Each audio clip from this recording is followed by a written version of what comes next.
Carl and Brendan here from Brrraaains A Head-Banging Life, gbhblofficial.com for sure. And it's Bloodstock reaction time. Pretty excited to check this band out.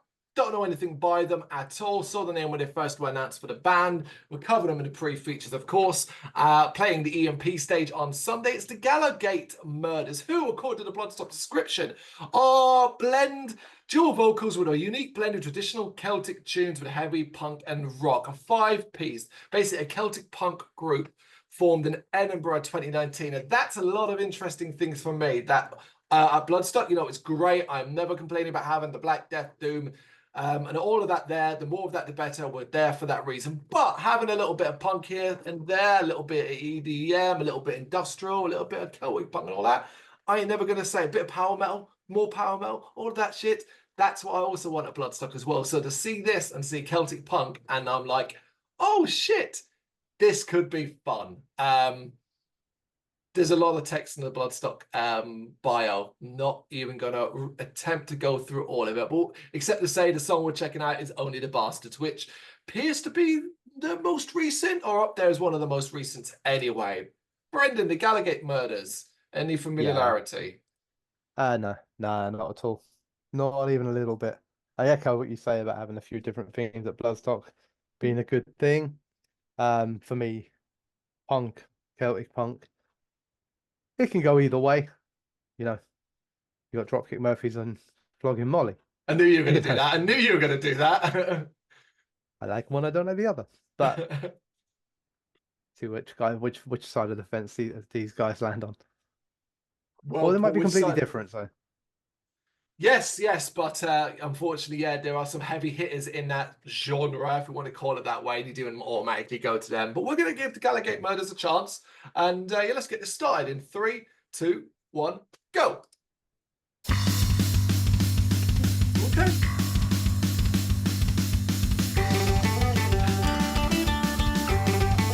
I love it already. I'm not yet.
stop.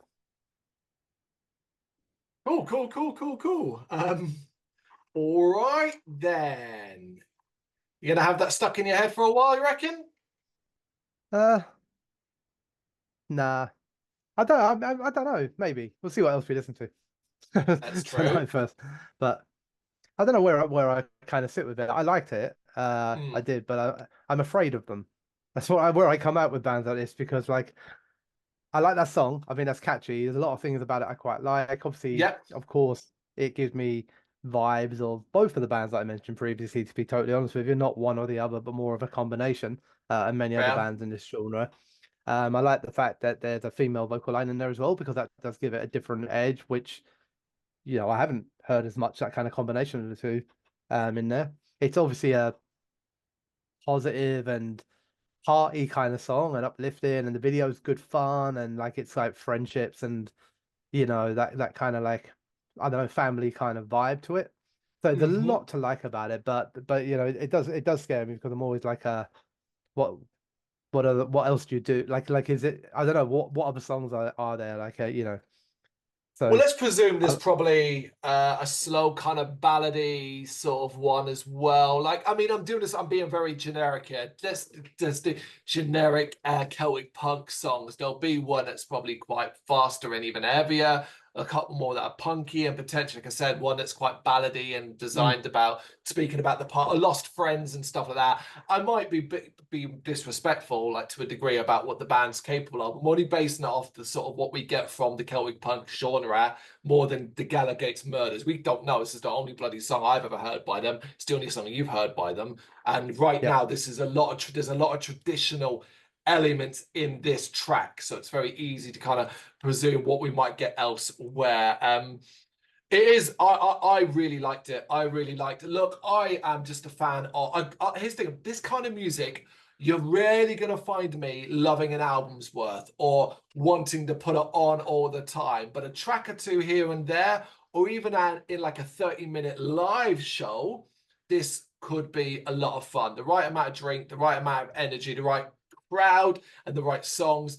This could be a blast, particularly with audience members, say from our group of the younger persuasion who might get into this sort of dancing, bouncy aspects like that. I hope Yeah. all the elements come through quite clearly as well, because because what I hate, right, is Celtic punk and folk punk and all stuff like that that kind of pushes the metal more than the kind of Celtic instruments and the kind of folky side of things and all that. I want a nice clean balance of that. I think this song does a good job of that for the most part. There's a really, not odd because that sounds like it's bad, but an unexpected, and I definitely need to hear it in a live environment, sort of very heavy metal guitar solo about halfway through that I track. like that bit. Yeah, I thought it was kind of cool as well. It's unexpected. But you know what I Yeah. love the most? Now, you already said you praised the vocals. I think both vocals were fantastic. I really do. But I love how they structured it. So your fella would finish his line, she'd start, but before she finished, he was bringing this next line in, and it was like, so it's less about them taking turns and more about her sort of singing over her. So I thought that was brilliant. I thought she got really lovely smooth vocals as well, so really got into it too. And I like Yeah. his vocals because what I thought was really cool is he's got that I don't know what's the word you'd use for it. That vibe vocalist for this kind of music. But if you listen, he's got some real harmony to his voice. I think he's actually probably a much better vocalist than maybe the music shows, if that makes sense. Yeah, maybe. As I said, like, I enjoyed it as well. Like, I don't want to sound like I was putting it down. I did enjoy it. I just like, Ooh, I'm always like with this music, like the what other variety is there? Like, you know what I mean? Like, if I played an album of yours, would it be 10 tracks that are exactly like this, to the point where I can play it from track 1 to 10 and call it one song, just like one very, very long song? Or is there yeah. a bit of variety? Like, do you mix the tempo up? Do you mix the groove up? Like, maybe sometimes the guitars do come forward a bit. Maybe sometimes you go more for almost the classic kind of folk side of things. And if there's a nice balance and a nice mix across a show, I think I'll enjoy it more. But I Mm. 100% what you said. I was thinking that anyway. Is like, I liked it, but I am pretty confident that my daughter, who's going to be there for the first time, will love it, because it has a. I was saying this to her about a few bands recently, and it's probably the wrong thing to say. And I don't mean any offense to any bands. Hopefully, they see it as a credit, but it has a kind of slam dunk vibe to it to a degree, you know. So I was Yeah. like, I was showing her a few bands, and here's another one I'll show her, saying there's a couple here that are kind of like slam dunky bands, you know. Yeah, I think so, absolutely. And again, it's that what we've said in a few of these videos, it's that variety at Bloodstock, is having more choice or more options Yeah. around it. You know, they're not taking a spot on the main stage, don't panic. There's still some black metal and death metal and thrash and so on, all that there as well. But elsewhere, being given opportunities like this, the EMP stage, the Sunday of the festival, the Gallowgate Murders, I am definitely hoping to check this band out. Just at least to sort of see what else is going on, really, more than anything. Mind you, they do have an EP out, we should say that. So maybe that would be worth checking this out, called Dead, Gone and Living On, which is their debut EP released July 2022. So maybe worth checking out actually that, because it's probably quite tight and accessible. But yeah, we both enjoyed it. So that's a good thing. Yep. What do you reckon? Let us know in the comments. Thank you very much for watching. If you'd like to see more content like this, please consider hitting the subscribe button. It is gratefully appreciated. You can find us over at gbhbl.com, our full website, where reviews, news and so much more goes up daily. We're also on all social media platforms: Facebook, Instagram, Twitter, Threads, at gbhbl. Just search for gbhbl and you will find us out there. We also have merchandise on sale. You can access the shop via the website.